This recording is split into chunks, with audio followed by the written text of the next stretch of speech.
এই কৃষ্ণ হচ্ছেন একজন, ওনারা ঈশ্বর হিসেবে মনে করেন বা ঈশ্বরের অবতার হিসেবে মনে করেন, উনি এই গোপীদের নিয়ে একটা নদীর তীরে একটা ঘটনা করেছেন, বর্ণনা করেছেন। তাদের কাপড় তুলে নিয়েছেন, তারা নগ্ন হয়ে স্নান করছিলেন, এবং তারা যখন দেখে ফেলছেন তখন ওরা তো বলল যে আমাদের কাপড়গুলো ফিরিয়ে দেন। উনি জি ভাই, এটা আমি শুনেছি। শুনেছেন?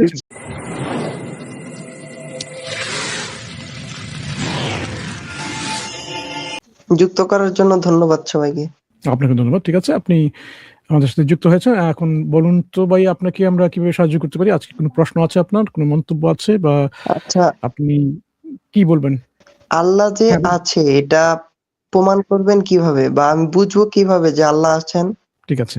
তার আগে আমরা একটু সংক্ষিপ্ত একটু পরিচিতি হয়ে যাক আপনার সাথে। আপনি কি নিজেকে একজন নাস্তিক, আস্তিক, অজ্ঞেয়বাদী, সংশয়বাদী এরকম কিছু মনে করেন? আপনার ধর্মীয় অবস্থানটা কোথায়? জি, আমি সংশয়বাদী। সংশয়বাদী।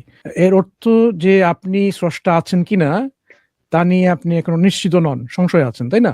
জি জি। এখন স্রষ্টা আছেন সে ব্যাপারে আমরা কিভাবে নিশ্চিত হতে পারি? তার উপকরণগুলো কি, টুলসগুলো কি? সেই টুলসগুলো আমরা ইউজ করব। আমরা আগে বের করি আপনার কাছ থেকেই যে আমাদের কাছে কি উপকরণ আছে, যে উপকরণ দিয়ে আমরা স্রষ্টা যে আছেন সেটা নিশ্চিত হতে পারি। জি, যে আমাদের স্রষ্টা বা সৃষ্টিকর্তা, তার মাধ্যমে বা তার ইচ্ছায় পুরো সৃষ্টি জগৎ চলছে বা চালাচ্ছে সে একজনই। এখন সে যে আছেন এটা আমি বুঝবো কিভাবে? আর আল্লাহ, আমাদের ইসলাম ধর্মের যে আল্লাহ বা আমাদের সৃষ্টিকর্তা, সে যে আসলেই সত্য কিনা এটা আমি বুঝবো কিভাবে? হ্যাঁ, এটাই তো আমরা এখানে আলোচনা করব। মুসির ভাই ডিটেলসে যাবেন, তার ভাইয়ের সঙ্গে আমি জাস্ট একটা কথা বলবো। আপনার যে প্রশ্ন, সেই প্রশ্নের মধ্যে তো উত্তর আছে, আপনি তো খুঁজে নিতে পারবেন। যে স্রষ্টা, যিনি চালাচ্ছেন, তাকে খোঁজার দরকার কি? চলছে মানে তিনি চালাচ্ছেন। যদি তিনি না থাকতেন তাহলে চলা বন্ধ হয়ে যেত বা চলতো না, নির্দিষ্ট নিয়মে চলতো না। যে চলছে তার মানে আচ্ছা আচ্ছা, সৃষ্টি তাহলে হয়ে আছে। আল্লাহ যে স্রষ্টা, আমাদের আল্লাহ যে স্রষ্টা, এটার প্রমাণ কি ভাই? এটাই আর কি। না না, আপনি কি এটা নিশ্চিত যে স্রষ্টা আছেন এবং সেই স্রষ্টা যে আল্লাহ সেটা নিশ্চিত হতে চাচ্ছেন, এরকম? হ্যাঁ, এরকমই। আমি তো আমার জানা মতে সৃষ্টিকর্তা তো অবশ্যই আছেন, না হলে তো এত কিছু আমাদের একলা একলা সৃষ্টি হওয়া সম্ভব না, তাই না? কিন্তু সৃষ্টিকর্তা যে আল্লাহ, এটা আমি বুঝবো কিভাবে? বা এটা একদমই একদমই এমনি এমনি সৃষ্টি হয়, এমনি এমনি চলা, ওটা সম্ভব না। তাহলে তো এমনি এমনি হলে যখন তখন এমনি এমনি যা ইচ্ছা হয়ে যেতে পারো। আল্লাহ যে সৃষ্টিকর্তা, এটা আমি বুঝবো কিভাবে? হ্যাঁ, এবার এবার আপনার দ্বিতীয় প্রশ্ন। আল্লাহ যে হ্যাঁ, সুন্দর প্রশ্ন করেছেন। আপনারা কি উত্তর দিতে চাচ্ছেন নাকি? দিতে পারেন অবশ্যই। জি জি, আমি একটু বলে আসছি। আচ্ছা স্যার, শেষ করবেন তাহলে আগে? আচ্ছা, তাহলে আমি ওই লাইনে বলে দিই যে আপনি যে বললেন যে একজন যে চালাচ্ছে, তাই না? এই চালনা কজন করতে পারে? সর্বোচ্চ অথরিটি কজন থাকতে পারে? সর্বোচ্চ চালক কজন থাকতে পারে? একজনই থাকতে পারে, একজনই থাকতে পারে, তাই না?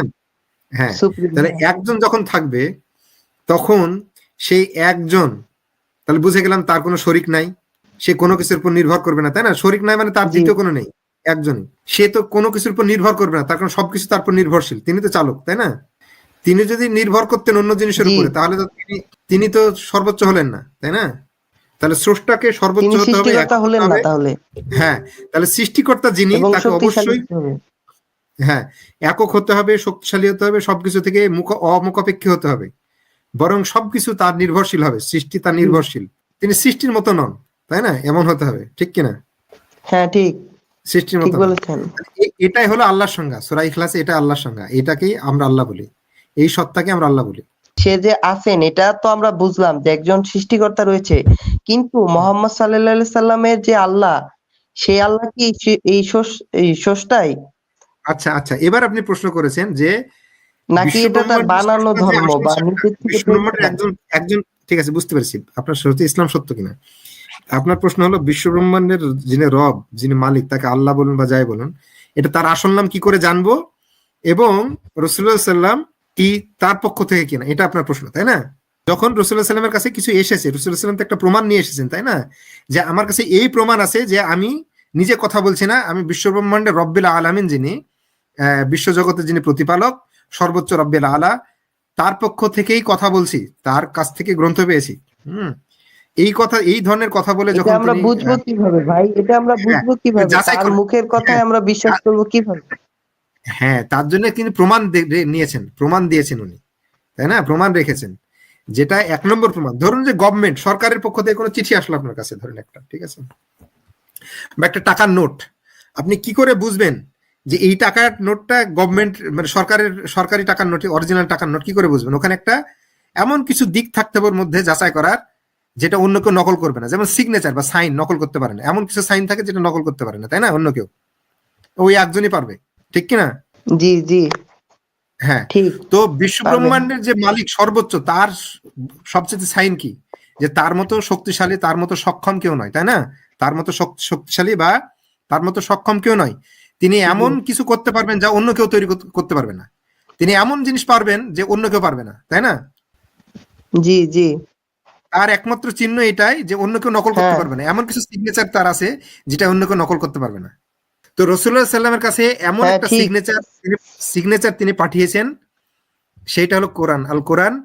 এটা দ্বিতীয় কপি কেউ তৈরি করতে পারবে না, চ্যালেঞ্জ করেছেন, এবং এখন পর্যন্ত কেউ সে চ্যালেঞ্জ মিট করতে পারেনি। তার মানে ওটাই হলো যে অফিসিয়াল চিঠি, বিশ্বব্রহ্মাণ্ডের রবের কাছ থেকে রাসূলুল্লাহ সাল্লামের কাছে, রাসূলুল্লাহ সাল্লামের মাধ্যমে আমাদের কাছে আসা অফিসিয়াল বার্তা।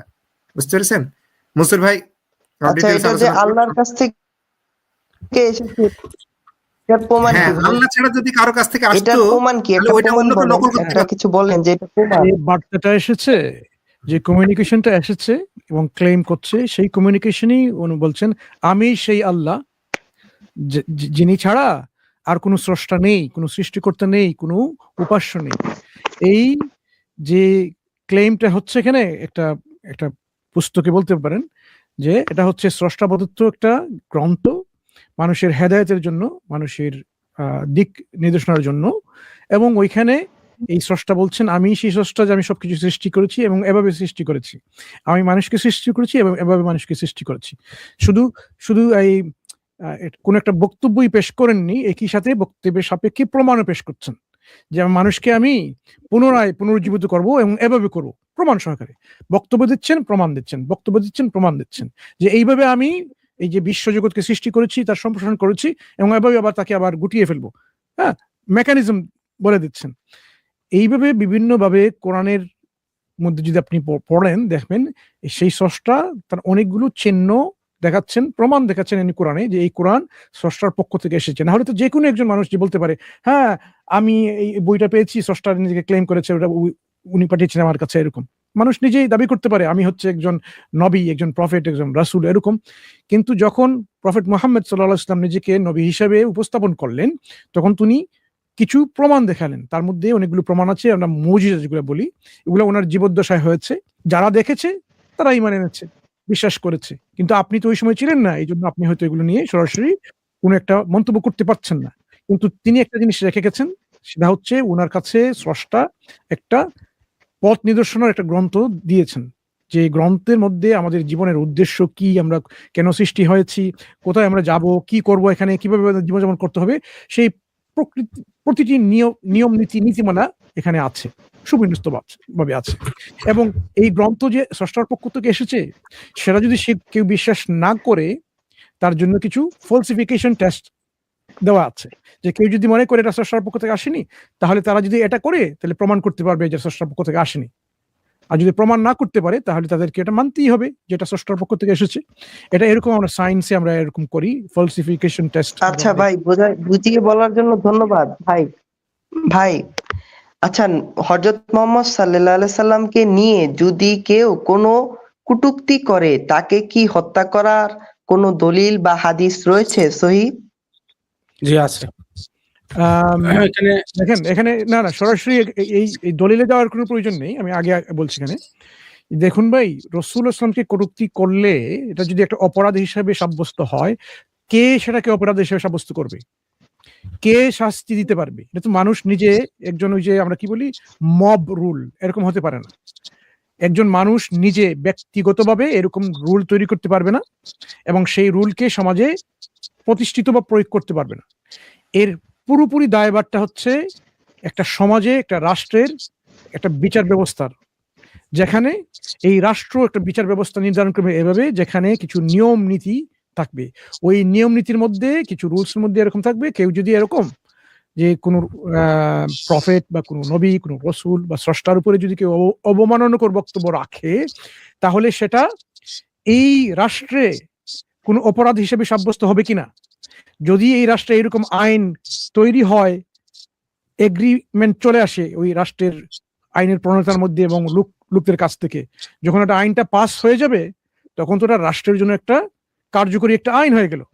এই কার্যকরী আইন যদি এরকম হয় যে এখানে কোনো অবমাননাকর বক্তব্য বলা যাবে না, তখন এই রাষ্ট্রের যারা সিটিজেন আছেন, আপনারা কি বলেন সিটিজেনকে, নাগরিক, এই রাষ্ট্রের নাগরিকদেরকে অবশ্যই সেই আইনকে রেসপেক্ট করতে হবে এবং মানতে হবে, যেহেতু এটা একটা আইন তৈরি হয়ে গেছে এবং এটা অপরাধ যদি একটা গণ্য হয়, যে এরকম কেউ যদি করে সেটা অপরাধ হিসেবে বিবেচিত হয়ে তার কিছু শাস্তি নির্ধারিত করা আছে, এবং সেই শাস্তিটা অবশ্যই আগে থেকে মানুষকে জানাতে হবে যে এইরকম অপরাধটা করলে এইরকম শাস্তি হবে। যদি মানুষ আগে জানে না যে এরকম শাস্তি নির্ধারিত আছে, সেটা আনফেয়ার হবে, সেটা ফেয়ার হবে না। এই জন্য যে রাষ্ট্রের মধ্যে এরকম আইন আছে, সেই আইনগুলো মানুষকে আগে জানাতে হবে। মানুষ যখন জানবে তখন নিজের রিস্ক নিয়েই সে কিন্তু এই অপরাধটা করবে। যেমন একজন মানুষ যদি চুরি করে, ডাকাতি করে, হত্যা করে, ধর্ষণ করে, সে নিজেই জানবে আগে এগুলোর কিছু শাস্তি নির্ধারিত আছে ওই রাষ্ট্রের মধ্যে। সে যদি ধরা খায় এবং আইনের আওতায় চলে আসে, তখন বিচার ব্যবস্থার মাধ্যমে তাকে দোষী সাব্যস্ত করে তার উপরে শাস্তি প্রদান করা হবে। তখন সে কিন্তু অজুহাত দেখাতে পারবে না, আমি তো আগে জানতাম না ভাই, কেন এরকম হয়েছে, বলতে পারবে না। ঠিক তেমনি যখনই যে রাষ্ট্রে এরকম আইন তৈরি হয়, ব্লাসফেমি ল, যেখানে কেউ কোনো রিলিজিয়াস ব্যক্তি বা ফিগারকে এরকম অবমাননাকর কোনো কিছু করতে পারবে না, তখন তাকে এটা মানতেই হবে যে ওই রাষ্ট্রের এটা হচ্ছে সেই আইন। তখন এটা এই রাষ্ট্রের আইন ভঙ্গ করা হবে একটা অপরাধ, এবং ওই অপরাধে যদি একজন অপরাধী সাব্যস্ত হয় প্রকৃত বিচার কার্য অনুযায়ী, তখন ওই রাষ্ট্রই একমাত্র দায়ভার বহন করে তাকে শাস্তি দেওয়ার। মানুষ রাস্তাঘাটে তাকে ধরে শাস্তি দিতে পারবে না। এখন যদি সে অপরাধটা করে এবং শাস্তি পায়, কেউ অভিযোগ করতে পারবে না এর একটা অন্যায় হয়েছে, কারণ সে একজন রাষ্ট্রের একটা ওয়েল নোন একটা আইন ভঙ্গ করে অপরাধ করে তার শাস্তি সে পেয়েছে। এখানেই আমাদের উত্তর। এখন ইসলামে এরকম কোনো হাদিস পাওয়া যায় কিনা, কোরআনে কোনো আয়াত আছে কিনা, এটা তো আমাদের মুফতি, আমাদের যে আলেম, এটা তো হাজার বছর ধরেই সংকলিত করে গেছেন যে এরকম করা উচিত হবে কিনা। শুধু মুসলিম দেশ না ভাই, ইহুদিদের মধ্যে, খ্রিস্টানদের মধ্যে, হিন্দুদের মধ্যে এরকম ব্লাসফেমি ল অনেক আগ থেকেই কার্যকর এবং বিদ্যমান আছে। এরকম আছে।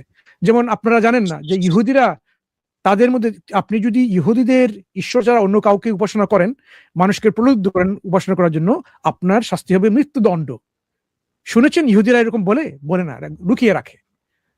নিজেদের এই যে আইনটা ওরা প্রচার করে না, যদিও এটাই তাদের আইন, এবং মেনে নেয়।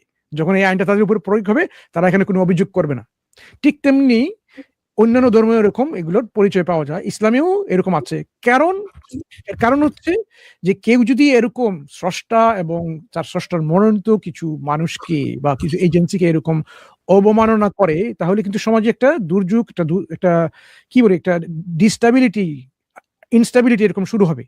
এই ইনস্টাবিলিটি, পাবলিক ডিসঅর্ডার বন্ধ করার জন্য কিন্তু এরকম আইনটা তৈরি হয়। আইন কেন তৈরি হয় আপনাকে যদি আমরা জিজ্ঞেস করি, যে আইন তৈরি করার জন্য নির্দিষ্ট কিছু কারণ আছে। উনি তো চলে গেছেন, তারপর আমরা আলোচনা করে যাবো ইনশাল্লাহ। আইন তৈরি হয় ওই কারণেই যে এই আইনের কারণে সমাজে একটা সুবিন্যস্ত রূপ ধারণ করবে, যেখানে মানুষকে অন্যায় করবে না, মানুষের উপরে জুলুম করবে না, অত্যাচার করবে না, কোনো ধরনের এই যে আমরা কি বলি অধিকার খণ্ডন করবে না। ঠিক তেমনি ধর্মীয় অনুভূতি আঘাত একটা মারাত্মক একটা অন্যায় মনে করেন মানুষ যারা স্রষ্টাতে বিশ্বাস করেন, বিশেষ করে মুসলিম, এরকম তাদের অনুভূতিতে এরকম আঘাত করা তো একটা মানবিক একটা কাজ না। এই জন্য যদি তারা এরকম করেন যে তাদের এই রাষ্ট্রে এরকম একটা আইন প্রণয়ন করেন, সেই আইনকে তো আপনারা নিশ্চয়ই রেসপেক্ট করবেন। যেমন আমরা আছি এখানে, ইংল্যান্ডে আছি, আমরা কয়েকজন আছি এখানে, তাই না? আমরা দাওয়াজের প্যানেলে ইংল্যান্ডে আছি। এখন ইংল্যান্ডের যে আইন আছে, এটা তো আমরা ডিসএগ্রি করলেও আমাদেরকে মানতেই হবে। আমি যদি এখানে রাস্তাঘাটে হাঁটি, আমি তো আমার ওই পাবলিকে ফুটপাতে হাঁটবো নাকি রাস্তার মধ্যে হাঁটবো, আমাকে দেখতে হবে না? আমি যদি ফুটপাত ছেড়ে আমি রাস্তার মধ্যে হাঁটি এবং আমি নিজে অ্যাক্সিডেন্টে আমার কোনো সমস্যা হয়ে যায়, তখন তো আমি বলতে পারবো না কম্পেনসেশন চাই, কে আমাকে করে ফেলছে। আর ভাই, এটা তো আমি নিজে আমার উপরে নিয়ে এসেছি, কারণ আমি একটা যে নিয়মটা, সেই নিয়মটা আমি ভঙ্গ করেছি, বা আমি গাড়ি চালাচ্ছি, আমি রেড ট্রাফিক লাইটের লাইটটা না মেনে আমি অন্যভাবে গাড়ি চালিয়ে দিলাম, এবং সে কারণে আমি অ্যাক্সিডেন্ট করে ফেললাম, আরেকজন মানুষকে আমি মেরে ফেললাম, আমাকেই সেই দায়ভারটা নিতে হবে, কারণ এটা আমি আইন ভঙ্গ করেছি। এবার আমি বলতে পারবো না ভাই আমি ঈশ্বর বিশ্বাস করি না, যে আমি কারো আইন বিশ্বাস করি না, আমি হচ্ছি একজন বাঙালি, আমি ইংল্যান্ডের আইন বিশ্বাস করি না, এটা আপনি বলতে পারবেন না। এই জন্য ইসলামের অনেক আইন এরকম আছে যেগুলো সমাজে শান্তি বজায় রাখার জন্য এরকম আইন তৈরি করা আছে, যেখানে সমাজে শান্তি বিরাজ করবে ওই আইনের কারণেই, না হলে কিন্তু মানুষ কি করবে, সমাজে অশান্তির সুযোগ এবং এর পরিসর বাড়িয়ে দেবে। এইসব কারণে পৃথিবী বহু সময়ে ইতিহাসে এই ধরনের ব্লাসফেমি লটা বলবৎ ছিল, এটা নতুন কিছু না। ঠিক তেমনি অ্যাপোস্টেসি ল বলবৎ ছিল। এখানে সেকুলার রাষ্ট্রে কি আছে মাহবুব ভাই, যারা বিদ্রোহ ঘোষণা করে সেকুলার রাষ্ট্রে, তাদেরও তো শাস্তি আছে, মৃত্যুদণ্ড পর্যন্ত এরকম শাস্তি আছে। কেন আছে? কারণ সমাজের ইনস্টেবিলিটি তৈরি করে, তারা সমাজের মধ্যে এমন একটা পরিবেশ তৈরি করে যেখানে মানুষে এরকম সুন্দরভাবে জীবনযাপন করতে পারবে না। তাহলে এই জন্য আমাদের এই যে ইসলাম ধর্মে এরকম ব্লাসফেমি ল আছে, এটা নিয়ে প্রশ্ন করার অর্থ হচ্ছে আপনারা আসলে যে আইন কেন তৈরি হয়, কেন প্রয়োগ হয়, কেন আইনের প্রয়োজন, এগুলো আপনারা নিজেই আসলে ভালোভাবে কাটিয়ে দেখেননি। এটা হচ্ছে আমার সংক্ষিপ্ত উত্তর। উনি তো চলে গেছেন, আপনারা যদি কেউ কিছু ভাই আমার এই বিষয়ে কিছু কথা ছিল। হ্যাঁ। এখানে প্রথমত যে বিষয়টা, উনি আজকের এই প্রশ্নটা করার একটা ঘটনা হয়তোবা রিলেটেড, ময়মনসিংহের একটা ঘটনা।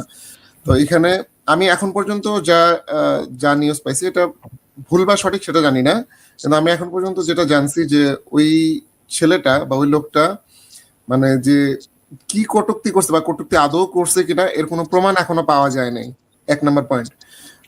2 নম্বর পয়েন্ট হলো যদি থাকেও, তারপরেও আমার মনে হয় না পৃথিবীর কোনো আলেম এই যে এইভাবে মব করে বা এইভাবে গণধোলাই দিয়ে কাউকে এইভাবে হত্যা করা, এটাকে সমর্থন করেন। কারণ বিচার কার্য করার জন্য তার যে অপরাধ, সে অপরাধটা প্রমাণ হওয়াটা হচ্ছিল জরুরি। সে যদি করেও থাকে, ধরেন আমার সামনেও করেছে, ওমর রাদিয়াল্লাহু তাআলার একটা হাদিস আছে যে মানে আমিও যদি দেখি কোনো কিছু, ঠিক আছে, 4 জন সাক্ষী যদি আমি ধরেন যে ব্যভিচারের একটা সম্ভবত এরকম কি যেন হাদিসটা, আচ্ছা আমি এমনিতে বলে যাচ্ছি, এরকম মানে সিমিলার আর কি জিনিসটা, যে যদি 4 জন সাক্ষী আমিও জোগাড় করতে না পারি, তাও আমি এর বিরুদ্ধে কোনো ব্যবস্থা নিতে পারবো না, এরকম একটা কথা ছিল ওমর রাদিয়াল্লাহু তাআলা। তো এখানে যে ঘটনাটা ঘটছে, এটা বাংলাদেশের আইনে তো একদমই জঘন্যতম অন্যায় কাজ হয়েছে বাংলাদেশের আইনে, 1 নম্বর।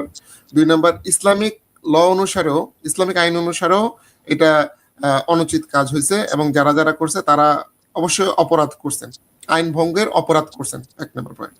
2 নম্বর হলো যে যদি আদৌ সে ওই কাজটা করে না থাকে, এই যে হিন্দু লোকটা যদি আল্লাহ রাসূলকে গালি না দিয়ে থাকে, কটূক্তি না করে থাকে, তাহলে যারা এর সাথে জড়িত সবাই একজন অমুসলিমের অধিকার নষ্টের কারণে, রাসূল সাল্লাল্লাহু আলাইহি ওয়াসাল্লামের যে হাদিস, যে আল্লাহ মানে তারা জান্নাতের ঘ্রাণও শুঁকতে পাবে না, এবং আমি তার বিরুদ্ধে বাদী হব।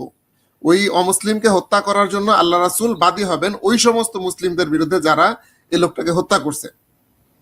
সুতরাং যারা চিলে কান নিয়েছে বলে দৌড়ে গিয়ে আপনিও ওদের সাথে যে ঝাঁপায় পড়ছেন, আপনারা সমানভাবে অপরাধী যদি ওই ছেলেটা কটূক্তি না করে থাকে। ইভেন যদি ওই ছেলেটার কোনো ষড়যন্ত্রের শিকার হয়ে থাকে, ধরেন তার ফেসবুক আইডি হ্যাক হয়ে থাকে, অথবা তার নামে যদি বানিয়ে কিছু প্রচার করা হয়ে থাকে, সাথে সাথে আপনারা ওই মানে সেম ভাবেই অপরাধী হবেন, যেটা সে নির্দোষ অবস্থায় থাকা অবস্থায় যে অপরাধটা আপনারা করতেন। আরেকটা বিষয়, কিছুক্ষণ আগে আমাদের মিনার ভাই আমাকে কিছু ফতোয়া দেখালো। অনেক ইমাম তহাবি সহ অনেক আলেমদের মতেই অমুসলিম যারা রাষ্ট্রে, জিম্মি অমুসলিম সহ, মানে যারা জিজিয়া কর দিয়ে মুসলিম রাষ্ট্রে অবস্থান করবে, মুসলিম খিলাফতে, তারাও যদি রাসূল সাল্লাল্লাহু আলাইহি ওয়াসাল্লামকে কটূক্তি করে, তাদের জন্য মৃত্যুদণ্ডের কিন্তু কোনো বিধান নেই। তাদের জন্য শাস্তি হতে পারে, এর জন্য কিছু লঘু শাস্তি হতে পারে, অথবা তাদেরকে শিক্ষা দেওয়া যেতে পারে যে তোমরা এই কাজটা করবা না। এটা তারা বিভিন্ন ব্যাখ্যা দিচ্ছেন। তবে এই একটা মত আছে, একটা মোটামুটি ভালো সালাফদের থেকেই মোটামুটি একটা ভালো মত আছে, যে অমুসলিমরা যদি কটূক্তি করে সেই ক্ষেত্রে তাদের জন্য আলাদা শাস্তি। মুসলিমদের জন্য মৃত্যুদণ্ড, এটা ঠিক আছে, মুসলিমদের জন্য হচ্ছে মৃত্যুদণ্ড। মুসলিম যারা যদি কেউ রাসূলকে নিয়ে কটূক্তি করে তাহলে তাদের মৃত্যুদণ্ড হবে। এটা হচ্ছিল একদল আলেমের মত। নবী মোহাম্মদ তো অন্য ধর্ম নিয়ে কটূক্তি করেছে, অন্য ধর্মকে বলেছে মিথ্যা, সেক্ষেত্রে কি তার এটা হয়েছে, সওয়াব হয়েছে? আচ্ছা, কটূক্তি বলতে আপনি কি বুঝেন এখানে? কটূক্তি বলতে আমরা কি বুঝি? সে তো বলেছে যে অন্য ধর্ম সব মিথ্যা, তাই না? না, শুনুন, আমরা যখন বলি কটূক্তি করা, কটূক্তি বলতে আপনি কি বুঝেন? যেমন আমি বললাম যে আপনার যে নেটওয়ার্ক কানেকশনটা এটা মনে হয় ভালো না, যার কারণে আপনি ডিসকানেক্টেড হয়ে গেছিলেন। আমি আপনাকে কটূক্তি করছি না। তাহলে কটূক্তিটা জিনিসটা কি? আমরা যখন বলি কটূক্তি করা বা কাউকে অবমাননা করা, কাউকে ইনসাল্ট করা, কাউকে অপমান করা, কারো উপরে এরকম এমন কিছু ভাষা ব্যবহার করা যেগুলো সাধারণ মানুষ সেটা গ্রহণ করে না, নিজের উপরে সেটা সে গ্রহণ করতে চায় না, মানবে না, এই ধরনের বাক্যকে আমরা বলি কটূক্তি। আপনি এমন কিছু উক্তি আপনি ব্যবহার করলেন যেটা আপনার জন্য, সেটা আপনি শ্রবণ করতেও আপনি সেটা কিরকম মনে করবেন, ফিলিং, আপনার একটা অনুভূতি চলে আসবে যে কেন আমি এটা মানবো, এটা তো মনে হচ্ছে না এটা একটা ফেয়ার। কিন্তু তারপরেও কিন্তু এটা এর মধ্যে একটা আঙ্গিক আছে যেখানে যে আপনি কাউকে অপমান সূচক কিছু ব্যঙ্গাত্মক, হাস্যরসাত্মক বা এরকম কিছু বিদ্রুপাত্মক বা এরকম কিছু বলা, যেটা মানুষকে কাউকে তার অপমান করা হয়, তাকে ইনসাল্ট করা হয়, আমরা এটাকে কটূক্তি বলি। কিন্তু আমি যদি বলি যে দেখেন খ্রিস্ট ধর্ম সঠিক নয়, নাস্তিক ধর্ম সঠিক নয়, সেকুলারিজম সঠিক নয়, হিউম্যানিজম সঠিক নয়, এটা কটূক্তি না, এটা হচ্ছে আমার একটা অভিমত, আমার একটা অপিনিয়ন, এবং আমি সেটা ভদ্র এবং শালীনভাবে করছি। যদি আমি বলতাম যে নাস্তিক ধর্ম হচ্ছে এমন, এবং অনেকগুলো উদাহরণ বা বিশেষণ ব্যবহার করতাম যেগুলো শুনলে আপনি বলতেন বন্ধ করুন, অনেক শুনেছি আপনার এ ধরনের নোংরা ভাষা ব্যবহার করা পরিহার করা, আপনার বর্জন করা উচিত ছিল, তখনও আপনি বুঝতে পারতেন যে আমি কটূক্তি করছি। কিন্তু যখন আমরা কোনো একটা একাডেমিক জার্নালে এরকম বলতে পারবো যে দেখুন আমরা এটার সাথে আমরা দ্বিমত পোষণ করি, আমরা একাডেমিক ডিসকাশন কিভাবে করি এবং একাডেমিক ডিসএগ্রিমেন্ট কিভাবে করি, কটূক্তির মাধ্যমে না। একাডেমিক একটা ল্যাঙ্গুয়েজ আছে, সেই ল্যাঙ্গুয়েজ ব্যবহার করলে আপনি কখনো বলতে পারবেন না যে আমি কটূক্তি করছি। বুঝতে পারছেন? কটূক্তি হচ্ছে এমন কিছু কথা বলা যেটা আপনি নিজেই আপনার নিজের উপর চাইবেন না। হ্যাঁ ভাই, বুঝেছি। তাহলে আমাদের রাসূল সাল্লাল্লাহু আলাইহি ওয়াসাল্লাম কি এরকম কোনো কটূক্তি করেছেন? এরকম আপনি কোনো কিছু পেয়েছেন? না, আপনি যেটা বললেন এটা না, এরকম হয় বলেনি। আচ্ছা, ঠিক আছে, তাহলে উনি দ্বিমত পোষণ করছেন ওই কারণে, কারণ এগুলো সঠিক নয়। যেমন স্রষ্টা যে আছেন আমরা তো এস্টাবলিশ করলাম। ভাই আসবেন ইনশাআল্লাহ। আচ্ছা, ঠিক আছে। না আপনি আসুন, ঠিক আছে, বলুন। না, even কোরআনে তো এটা উল্লেখ আছে যে তোমরা তাদের দেবদেবীকে গালাগাল করো না, এটা তো মানে একদম সরাসরি নির্দেশনা আমাদের জন্য, এবং রাসূল সাল্লাল্লাহু আলাইহি ওয়াসাল্লামের জন্য এটা নির্দেশনা। যেটা বলছেন না এখানে মাহবুব ভাই, আমাদের রব কই আপনাকে বলছি, কোরআনে একটা আয়াত আছে যে তোমরা এরকম কারো, এই যে তাদের যে উপাস্য যারা দেব দেবী হোক বা অন্য কোনো কিছু হোক, যারা উপাস্য তাদেরকে তোমরা এরকম করে এই গালিগালাজ বা এরকম কিছু করবে না, অপমান সুযোগ কোনো কিছু বলবে না। কেন? কারণ এরকম হতে পারে তারা আল্লাহকে উল্টো গালি দিয়ে দেয়, এরকম অপমান করে। এই জন্য বলা হচ্ছে যে মানুষ কিন্তু এখানে সবসময় কিন্তু অনুভূতি প্রবণ, ইমোশনাল। আপনি একটা কিছু বললেন, সে তার ইমোশনের কারণে আপনাকে উল্টোটা বলে দেবে। এই জন্য আল্লাহ এটাই মানুষকে ইমোশন থেকে নিজেকে কন্ট্রোল করার জন্য বলছেন, এরকম না, এটা উচিত হবে না, ফেয়ার হবে না। কারণ এর মধ্যে কিন্তু একটা সম্ভাবনা আছে যে সে কিন্তু তার ইমোশনের, ঠিক যেভাবে আপনি ইমোশনাল হয়ে আবেগের বশবর্তী হয়ে আপনি কাউকে মন্দ ভাষ্য করছেন, এখানে আপনাকেও কিন্তু আপনার ধর্মের উপরেও সেটা সে করতে পারে, আপনার স্রষ্টার উপরেও সে করতে পারে। এই জন্য এটা নিষেধ আছে ইসলামে। এই জন্য আমরা দেখবেন কখনো কোনো উপাস্যকে এরকম গালিগালাজ করি না, বরং আমাদের ক্রিটিসিজম হচ্ছে, যেমন আমরা হিন্দু সনাতন ধর্মের উপরে কয়েকটা লাইভ স্ট্রিম করেছি, ওইখানে আমরা তাদের ধর্মীয় পুস্তক থেকে শুধু বলেছি দেখেন এটা হচ্ছে আপনাদের ভাষ্য, এটা হচ্ছে আপনাদের বর্ণনা, আপনারা কি ব্যাখ্যা দেবেন, এই এতটুকুই। আমাদের কাছে মনে হচ্ছে এখানে কিছু ব্যাখ্যার প্রয়োজন আছে। যেমন এই কৃষ্ণ হচ্ছেন একজন, ওনারা ঈশ্বর হিসেবে মনে করেন বা ঈশ্বরের অবতার হিসেবে মনে করেন, উনি এই গোপীদের নিয়ে একটা নদীর তীরে একটা বর্ণনা করেছেন, তাদের কাপড় তুলে নিয়েছেন, তারা নগ্ন হয়ে স্নান করছিলেন, এবং তারা যখন দেখে ফেলছেন তখন ওরা তো বলল যে আমাদের কাপড়গুলো ফিরিয়ে দেন, উনি জি ভাই, এটা আমি শুনেছি শুনেছেন? কৃষ্ণের এখানে কিন্তু ঘটনা। আমরা কৃষ্ণকে কখনো এরকম কোনোভাবে বলিনি যে উনি হচ্ছেন এরকম এই সেই বললেন, শুধুমাত্র বলেছি কৃষ্ণের যে এই ঘটনাটা, শ্রীকৃষ্ণের যে এই ঘটনাটা আপনারা কিভাবে ব্যাখ্যা করেন? কেউ এরকম ব্যাখ্যা করতে আসেনি, তখন আমরা কি করলাম জানেন? তারপরে আমরা নিজের অভিমত দেইনি এখানে, আমরা বলেছি ঠিক আছে, আপনাদের মধ্য থেকে যারা গুরুজন আছেন, গুরু পণ্ডিত পুরোহিত যারা আছেন, তাদের ভাষ্য আমরা শুনি, আমরা তাদেরই ভাষ্য, তাদের কমেন্টারি আমরা নিয়ে এসেছি, তাদের ভাষ্য আমরা শুনেছি এবং তারপরে আমরা বলেছি কেন সেগুলো আমাদের কাছে গ্রহণযোগ্য হয়নি, ওই কারণে এগুলো আসলে এর সাথে সঙ্গতিপূর্ণ হয়নি এর ব্যাখ্যাটা, বরং এখানে মনে হচ্ছে যে এখানে কিছু এই যে রেট্রোস্পেক্টিভ কিছু জাস্টিফিকেশন দেওয়ার চেষ্টা চলছে, কিন্তু তারপরেও সেগুলো কিন্তু সামঞ্জস্যপূর্ণ হচ্ছে না, এতটুকুই। এটা হচ্ছে আমাদের ক্রিটিসিজম। এখানে আমরা এরকম বলবো না উনি এই সেই, বরং তাদের মধ্যে থেকে যেমন সাতগুরু, উনার বক্তব্য আমরা পেশ করেছি, দেখেন উনি এরকম অবমাননাকর কিছু কথা বলেছেন, আমরা বলিনি, আমরা শুধু বলেছি উনি এরকম বলেছেন। হ্যাঁ, এই জন্য ইসলামের পক্ষে আমরা যারা কাজ করছি আমরা কিন্তু খুব সতর্ক হয়ে আছি যে আমরা যাতে কোনোভাবেই অন্য কোনো দেব দেবী উপাস্যকে এরকম অপমাননাকর কোনো কথা না বলি, আমরা শুধু ক্রিটিক করব একাডেমিক ল্যাঙ্গুয়েজে।